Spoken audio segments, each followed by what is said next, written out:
Good evening and welcome to Inside Scoop. I'm Rick Morelli. Tonight is our pre-election show. On tonight's show, we're going to talk about the upcoming races this Tuesday, fill you in a little bit about who's running and what these races are all about. Here with me tonight are my two co-hosts, Dr. Dave Sosar and Mike DeCosmo. Gentlemen, good to see you. Great seeing you, Rick. We are here once again talking about the upcoming races, but before we get started, I first have to congratulate Mike on his third kid getting married this year. Well, that's Three. Yeah. Well, Rick, at this point, I'm happy to have any hair left at all. But yeah, my kids gave me no breaks this summer. We had an August to September and October wedding. So now I'm just looking forward to election season. Good for you. Thank you very much. I appreciate it. Congratulations on that end. But again, we have a number of races this Tuesday, local races. It's important for the people to get out there and vote. And let's talk about the first race, I think is the heatest race, which is the DA race. You have incumbent Jackie Musto versus newcomer Stephanie Cervantes, who has definitely made this a race, needless to say. The papers recently reported she spent somewhere like $180,000 on this race. What do you guys think on this? Is this going to be close? Should this even be a race? Well, you know what? I'll take my shot first. No, I don't think that it should be all that close. I think it really is dependent upon how close some of the voters actually take a look at this. First of all, it's a Democratic county as of yet, which helps Jackie Carroll. Stephanie Cervantes is, I'm sure she's a very pleasant person, knowledgeable as a lawyer. She's a lawyer 2 years, I think, which as you know, you take a look at the bios of some of the candidates, is not necessarily going to help her. How she raised some of the money also probably a little questionable. And I think last but not least, the shot that she's taking in every single one of the ads. It all boils down to Jackie Musto Carroll's, not her qualifications for the job, but really the idea of she was involved in the Kids for Cash, or she should have known. Actually, she was an assistant DA during most of that time period with really not as much power as what the DA during that time period would have had really to do some research and to start questioning really what's happening in the county. Yeah. And so, you know, I think, you know, while ads are put together like this, I think the ad may be a little misdirected. Mike? Yeah, ditto everything Dave just said, Rick. I mean, unfortunately, this is what it's turned out to be. I understand Jackie had a poll done at the beginning of the summer where she was up about 40 points. I mean, never should have been that close when you look experience versus experience. Mm-hmm. But the fact of the matter is, I mean, this turned into a very negative campaign. It's not the kind of campaign I've ever been a part of, or I swear I never will be a part of. Mm-hmm. I mean, I understand she had little or no name recognition. I think this was her only shot probably to go negative. But once again, in the time when Luzerne County is trying to get over a black eye, you know, I just wish we could have had a more positively run campaign, especially for DA, because this is one where I really hope people, I mean, all the races, I think they should be looking at qualifications, but I mean, here qualifications really matter. Yeah. What's surprising to me, from what I've seen out there, and obviously Stephanie is all over the place, and you have to give her credit because she is hustling and running a campaign that there shouldn't even be one.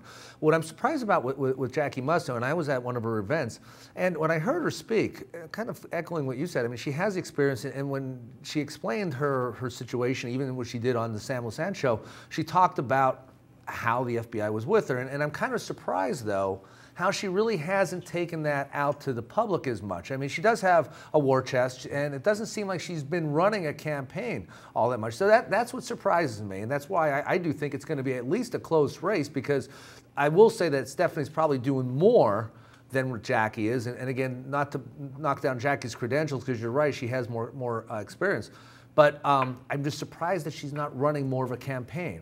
And you know what, I understand what you're saying, and I agree with you. And I think she should have run more of a campaign. That sometimes that does come back to haunt you. Mm-hmm. But you know, there is such a difference in the experience, in the number of years. She may very well be taking Stephanie Cervantes and the ads a little bit too lightly. Mm-hmm. You'll know in a couple more days. But the simple fact is that if you take a look, this has really become a one-issue campaign, and the fact is that I think this should have turned into a lot more than that. In taking a look at all the needs that the DA is a part of in the judicial system, they really should have done more with it. Yeah. Yeah, once again, I agree. I think maybe what Jackie is counting on, Rick, obviously the registration edge, 2-1 Democratic in Luzerne County, but this is going to be a very low turnout. And with some of the other races going on in this election, I think there's going to be a lot less people voting a straight ticket. There's going to be a lot more people looking for independent people out there to vote for. So, you know, I would have expected a much more aggressive campaign on Jackie's part, just touting her experience and her conviction rate. Yep. Well, that'll be a race we'll be watching out for. The other race, the judicial race, a very important race. 10 judges total in Luzerne. You're going to be deciding on 6, and there's 7 judges for 6 spots. So kind of tough. Unfortunately, one of these people, and they're all good people, one will not make it. You have Joe Sklarski. Again, everyone knows Joan, married to Megan Kennedy. The Kennedys down here. Dick Hughes, Molly Hanlon, Jen Rogers, Mike Vogue, Fred Peritoni, and Lisa Gelb. Now, a lot of people earlier on were saying that this race is going to be between Dick Hughes and Molly Hanlon because both of those only one-on-one ticket. Dick Hughes on the Republican, Molly on the Democrat. But Mike, you and I were talking earlier, and you tend to think that, you know, that may not be the case because the way the ballot is today, it's different than it was in the past. Yeah, I'll go on the limb here at this point, Rick. I think this could honestly be one of the first times we're going to see someone who won both nominations in the primary not being elected to the bench in the general. And I say this only because I'm looking at all the late money coming in from the judicial candidates who did win both nominations in the primary. If they were that sure of their nomination, they wouldn't be spending this war chest at this point. I mean, all you saw up to this point, I mean, up to about 2 weeks ago, was the ads for Molly Mirabito, Hanlon, and for Dick Hughes.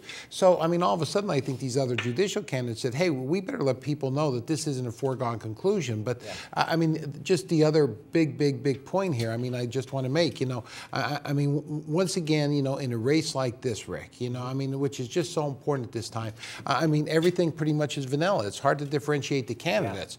So, I mean, the message is going to sell, and whoever does the best job getting the message out. And they're all positive. There's nothing negative on this campaign front. One of the articles that I read about it that was done up the line when all of the judicial candidates were presenting themselves at a get-together, the newspaper started off the article with the thing that the 6 judicial candidates presented was the fact that they had so much in common rather than what their differences were. You know, not only that, but jumping off of that, we all remember, in fact, I think we had Attorney Hughes on a number of months ago, as a matter of fact, in the summertime. He never let up. If you take and go back in time and remember, he's kept his name out throughout the summer, not only on ads here, and on Channel 13, but I think if you take a look, you'll find that he kept his ads, sparse in some cases as they were, but he kept his ads out there to remind people, hey, I'm out there and I'm running and I'm coming to see you.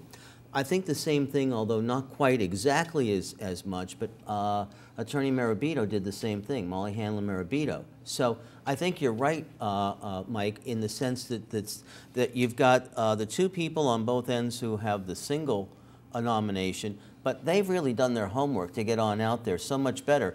And it's the middle group, the ones that are not, you know, the ones that really kind of came in 4 or 5 in this last election, that I think are the ones that are in trouble. Right. And again, you know, what's different here is, and you stated before, if you don't have a lot of straight voters, that's where it really becomes anyone's race. Yeah, numbers game. We had Lenny Piazza on his show. I mean, he told us, and you know, from the machines, I guess, Rick, in the last general election, even though the Democrats enjoy a big registration edge, you know, the fact is he told us only 11% of the county pulled a straight ticket. Yeah. So there's going to be an awful lot of people just trying to choose the best candidate. And one other thing I want to mention quickly, I mean, which I found interesting about this race, the first endorsements came out for judicial candidates, I guess, in the Times Leader.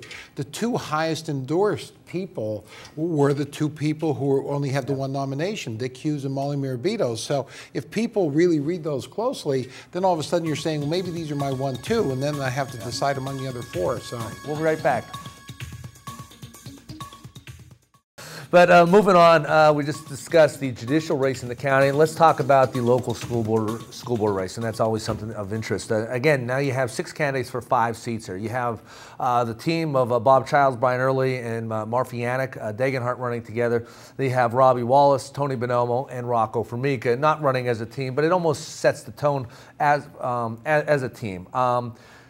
going back to what we just said before, you have really a lot of people are saying this race is between Rocco Formica, who's on the Democratic ticket, and Murphy Yannick, who's on the Republican ticket. But it's, again, really anyone's ball game, just like we said in the judicial race, Mike. Well, it is, but I mean, this race, Rick, I really do think it will come down to just one of those two people. It's going to come down to Murphy Yannick, or it's going to come down to Rocco Formica. I think the tone's been set. Even in today's paper, I know Dr. Childs wrote a relatively strong editorial, you know, and it's one of the editorials where I think almost set the tone for this entire race. It's almost like a pro-teacher, anti-teacher, you know, type position where, you know, he's saying that, you know, Rocco Formica is the candidate teachers. Murphy sort of isn't, you know, but the fact is, you know, I mean, what people need to know about Rocco, I mean, even though he's a former educator, I guess last time he ran, he wasn't endorsed by the teachers union. Right. You know, he was never part of the unions. Yeah, because some of the stands he took against the teachers in the past. So the fact is, you know, I mean, like, yes, he is an educator, but I mean, in terms of the teachers union deciding this election, I don't think that's what the case is going to be. We have two people. Rocco has to run strong in Hazel Township. He has to run strong in the city of Hazleton, because I think Murphy's going to run real strong down the valley, being tied up with Brian Early. Yeah. So if Rocco gets a vote out where he should be strong, I think he could win. If he doesn't, I think it's her race. You know, obviously, I was on the school board. I know what it's like. You were there. I watched a debate here when Sam Lassant had the debate with the school board members, and I was kind of laughing because it was like everyone was getting together and everyone agreed on everything. But then it was funny because today in the paper, it looked like the other three candidates just got a knife put in their back. So it's not going to be as much of a love fest that they portrayed it as. And there's some legitimate issues going to be taking place that we discussed and we won't get into tonight. But your thoughts on this race? You know, and I agree with Mike that it really is coming down to Murphy Yannick and Rocco. I think the others have pretty much of a lock. Tony Bonomo is well known. Tony's been on there for a while, and I don't see him getting knocked off. Dr. Childs is the doctor that makes everybody well, and so you know, he gets himself elected on that. I don't think his coattails are as strong, however, as they've been in past times. You've got Robbie Wallace, who, you know, personally, and I'm going to throw it right on out there at the beginning, probably Robbie won't like this because probably he'll lose some votes, but he was a friend. We taught together for many years. But I still felt that his answers were more straightforward to deal with the issues at hand than any of the other candidates, and he touched on parts of issues that nobody else wanted to talk about. But Robbie's a straight shooter. Yeah, he's always been a straight shooter, and I think that's what you're asking for here. The difference becomes one of Murphy Yannick versus Rocco Formica. And Rocco always in his responses seems to have more of a clear-cut, delineated answer. Here's where I'm going. Here's what I want to do. I tend, and you know, this is just my personal opinion, but I keep on seeing Murphy gravitate back to almost looking as though she's trying to check out answers from Brian and from Doc Childs all the time. That she will be the team member. She's going to be one of those votes. And that was really, that's the question. Will she, when the time comes, when there's a major vote and they say, well, we got you elected, and just be there versus bring something to the table? And I will say this, the thing that disappoints me that in this whole race is that the teachers, who are really, to me, the core of education, they're the political stick in this race. And throughout the county, as I've been out there campaigning, I've been following other school board races, I've yet to see any other school district where they have the teachers in the middle of a political fight. And I personally think that's wrong. Go after the people, go after their backgrounds, go after their history. But, you know, to go out there and then put the teachers, because, you know, I understand, don't give away the house with contracts, and I'm not saying that. But at the flip side of it, you know, they are the ones dealing with our kids. So that's my opinion on that. Yeah, and Rick, just one other thing, and I think both of you pretty much raised a point independently, is that, you know, right now I just don't know if people want anyone running for office that is part of a team. I think more than ever, you know, we're looking for independent thinkers on the school board, people who aren't going to be an automatic fifth vote or fourth vote, because all we ever hear about is majority and minority. And once again, I'm up East Stroudsburg on a daily basis, and your point, it couldn't be better. You know, I couldn't tell you who's sitting in a majority minority up there, or who's running together in a school board race. You know, it's far more independent thinkers. Yeah. I'll say this to your point, Dave. I think that you know, you're not going to see much of a change with this board. Jack Sheema's going off. No. He's been there for 12 years. Paulette Platukis is going off. It's going to be between Rock or Murphy. But I do think that the major change you're going to see on this school board is going to be Robbie Wallace. Whether he's in the majority or minority, I think he's pretty vocal. He's pretty intelligent. He's going to know what's going to go on. I think you're going to see him being one of these swing people when he feels that you're right. I'll vote with you. When I feel you're wrong, I'm not. You don't have my vote. Yeah. But I'll throw in one last comment there too. I'm very much tired of hearing the teachers, and there's always the apology that goes with this. You know, I know we've got so many great teachers here, blah blah blah, but, and then we always got to go back to how many bad teachers we have. You know, what makes a good teacher and what makes a bad teacher? I listened the other night, and you know what? If I gave you a D, all of a sudden, you may not like me as a teacher. If I gave somebody else an A, all of a sudden, I'm one of the great teachers of the world. That's not the way it works. Right. And I'm tired of listening to that in this district, and we're never going to have the respect right. in this area for teachers if we don't cut that out. I agree with you. I agree with you, and hopefully move on. And so, moving on to another race in the Hazleton City, we have a mayoral race as well as a city council. We have Mayor Joe Yanuzzi, Republican, running against Grace Kuzo, Democrat, and you have Independent John Medashevsky out there. So before we get into the city council, well, let's talk about that race. There's a debate here this week on SSP TV. I'm really looking forward to the debate. I think right now, if you were to take a look at it, I personally would have to say at this point still, around the town, I think it's close, but I think that Mayor Yanuzzi has an advantage as the current incumbent. He has years of experience on the city council, but you know, that's a double-edged sword. As much of an advantage as that gives you, you have a record with which, and it'll be interesting to see how the other two candidates use that in the debate on Wednesday night.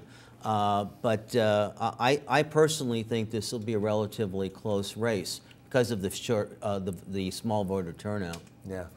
Yeah, Rick, it's going to be an interesting race. I don't know if we've ever seen a more qualified candidate run than Grace Kuzo. And I mean, and when I say qualified, I'll bet in the last 25 years, Dave, I don't think she's missed an authority meeting, a city council meeting. In terms of someone knowing, you know, what's going on in the city of Hazleton, she's not a Johnny-come-lately. However, Joe Yanuzzi, let me just tell you, you know, as Dave alluded to, you know, just the incumbency of being mayoral now.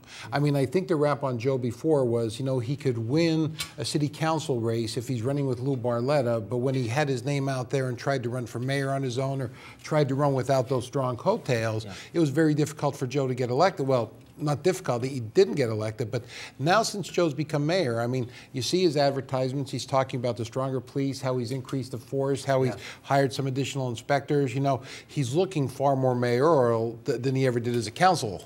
So, you know, I think this incumbency is going to make a big difference in the campaign. Yeah, and I really can't, I couldn't tell you one thing about John Medashevsky. We'll be curious to see him on the debate and how anybody will vote or what votes will go to him. Again, and it goes back to what I've said before. I think in any election, you have to go out there and you have to work.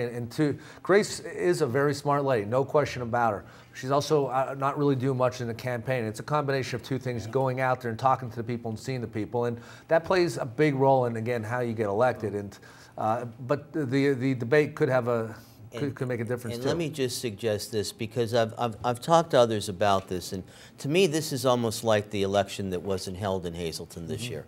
I have not seen much. I've seen some signs come on out. I've seen maybe one or two ads in newspapers. But you know what? Unless people are going out knocking on door by door that I'm not aware of, I got to be honest with you, I've not seen an awful lot. And that's not to take away. Yes, I've also begun to see an ad or two here on the Channel 13. But you know what, with a week and a half, 2 weeks to go, if that's when you were going to start the campaign, it's kind of late to get people to remember and know who you are. But tying into the Hazleton mayor race, you got a city council. You got Keith Bast, who was a two-time winner. You have Evelyn Graham, who is a longtime councilwoman, as well as Jean Moe, who's on the Democratic ticket. you know, I think it's fair to say Keith Bass has worked the hardest. You know that you've seen he's going to win. There's no question. I think it's going to come down to between Evelyn Graham and Gene Mope. And Right. I don't know. Your thoughts on that? Well, and once again, I think this is where Joe Newsy benefits because the Democrats, make no mistake about it, didn't have council candidates for the primary. Right. They were two write-in candidates. Yeah. Keith Bast, one is a write-in. Gene Mope, one is a write-in. Now, Gene ran before, and she was thinking of running this time, but it was only after no one filed Democratic petitions she got into it. She was a great campaigner in the past, but again, as we said, this hasn't been a very lively campaign up to this point. So, you know, I don't know what's going to happen. I think Keith, obviously having both. So now it comes down to Mrs. Graham versus Gene Mope, and once again, I think Gene at this point is working harder. I think Evelyn has a much better finance campaign. You're seeing far more television advertisements with her and Joe Newsy together. I think if Joe runs strong, Evelyn will run strong. Yeah. If Joe doesn't run strong, Evelyn won't win. Right. Yeah, I was going to say too, there's a tie there that one can help the other, and they share the votes together on this. What Evelyn Graham's always been able to do as well is get a strong women's vote as a woman, as a very independent person, a very outspoken person. Many women within the area of Hazleton look up to her, so to speak, as a model, as a person that they want to vote for because they want a woman in there. Okay. And I'll be honest with you, I haven't seen that yet from Jean, unless she's doing it again more on a door-to-door that I haven't seen. We will see with that race. The last race that we'll discuss here is the county council race, which I'm not going to get into, obviously, because I'm running. Right. But I do think it's important for the public to know, again, the details of this race. There's 28 candidates for 11 spots. The primary, there were 49 candidates. So we're now down to 28. There are a handful of independents. And the top 6 vote getters will serve for 4 years in the new county. The bottom 5 will serve for 2 years. And then it'll rotate every 2 years after that. But again, it's a historic election. It's a unique election. I doubt if you'll ever see this many. It's probably very confusing to the public and with this new home rule government and how many. But it is certainly something that people will see. And with that said, let Mike and I handle this from this point on. That's all Thank you. of it. Okay, Mike. Let me just toss this out to you. I think this is one of those times when the political parties, me a Republican, you as a Democrat, but we got to throw that on out. We got to take a look at the people who are A, most concerned, B, have done their homework and know what this charter is about, are interested in making it work, and all those things together. As well, I think a lot of people are going to be looking for endorsements this time from the newspapers and from others out there as far as help me, because I'm hearing even from some of the politicos, help me out with some of the names as to who's running for this office and who I should be voting for. Yeah, David, I couldn't agree with you more. This is one race where, once again, I mean, you want to get the best candidates in it. The first time, there's going to be so many problems. You know, so much of the unknown out there. People who ran for this office didn't do their homework. A couple things, like you said, the endorsements. And again, Rick can't talk about it, but I'm sitting here, I see him endorsed by like every single newspaper. I mean, right. To me, if I'm an independent voter, I mean, that's certainly something I'd be looking at here.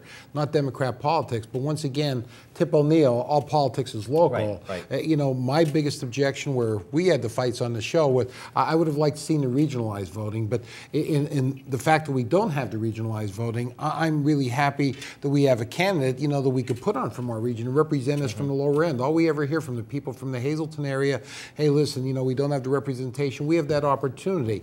But the fact of the matter is, Dave, I mean, in this election, and Rick, and I'm going to throw down for both of you, is that, like you said, there are so many unknown candidates. I just hope people don't waste their vote. Exactly. You know, it's so important to know who you're voting for. If they say vote for 11, you don't have to vote for 11. If you only familiarize yourself with one or two or three, right. Only vote for who you know. Make this a serious vote. Because there are people who are running right now who are actually running, I think, to make sure that this doesn't work. These 11 people are going to make the standard against which all rest of the councils are going to be measured. You're going to be selecting the county manager. You're going to be taking and setting that watermark on the actions that you take, the way that you work with the manager, all of these things together. And I think you want as solid and credible a number of people as you can. I'd look to the endorsements of the papers, of the groups, etc., that really have done their homework and good people out there who are doing their homework as well, and making sure that representation A is done in Hazleton, but B are people that are concerned and want to make this thing work. Yeah. And real quick to finish up here tonight, we can't get into it, but there are a lot of other local races that you guys will be talking. I'm not going to be here on Tuesday, but you have, again, Jamie Dixon, who there's really no race, but congratulations. You still have to get out. He's done a great job. You got a race over in Freeland. You have a lot. This is very interesting, but you have a race going on down in Cunningham Borough that you've never really seen in the past. So that is something we'll be paying attention to. Hazel Township, you have a township race, a supervisor race, as well as Butler Township, you have a supervisor race. So bottom line is, we are out of time. A lot of local races, a lot of very important people to be voted in. This is a time that the local people can make a difference, and they have to get out and vote. Gotta get out because you know what, and I'll say this, yes, state and national elections, maybe your vote is a little bit harder to count, but your vote counts a lot more when it comes to local elections, so people have to get out there. But again, gentlemen, always a pleasure. Love doing these shows to talk about this. Hopefully it was informative to the public as to what's going to take place Tuesday. Please make sure, go out and vote, show your voice, and you'll be seeing these guys here on Tuesday night on election night here on SSP TV. So have a great evening.